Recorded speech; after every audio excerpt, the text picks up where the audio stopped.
میں تو جو حالات دیکھ رہا ہوں نا ابھی، تو یہ آپس میں ایک دوسرے کو ہی سمجھ جائیں تو بڑی بات ہے. یہ ایک والا معاملہ سیٹل ہو جائے تو بڑی بات ہے. ابھی تو ایک کے ساتھ دین جو ہے بن پا رہی تو آگے کا تو.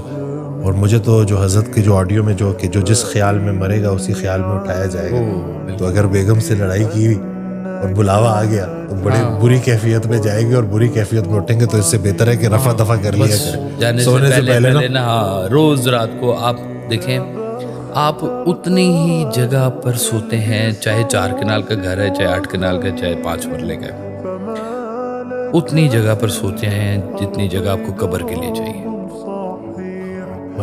چاہے آپ ریوالونگ بیڈ بنائیں، چاہے 10 فٹ کا بیڈ بنائیں، سوتے کتنے اتنی جگہ پہ سوتے ہیں جتنی آپ کو قبر. آپ ہر روز مرتے ہیں، ہر روز صبح اٹھتے ہیں. اور یہ زندگی کا سب سے بڑا سچ ہے. زندگی کے سب سے روز رات کو آپ ایسے سوئے ہوئے ہوتے ہیں کہ زندگی کی کسی چیز کی آپ کو خبر نہیں ہوتی، اور یہی مردے کی حالت ہوتی ہے. اس کو زندگی کسی چیز کے، وہ بس اب اپنی تیاری میں چلا گیا. روز مرتے ہیں، روز اٹھتے ہیں، اور پھر بات کو نہیں سمجھتے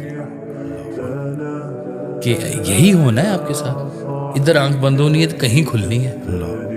وہ جہاں کھلنی ہے وہاں جانے سے پہلے آج کا لمحہ، آج کا وقت ہے کہ یہاں پر لوگوں کو معاف کر دو. یہاں پہ لوگوں نے، جنہوں نے تمہیں سچ کی بنیاد پر بھی چھوٹے پہنچائی ہیں، ان کو بھی معاف کر کے جاؤ.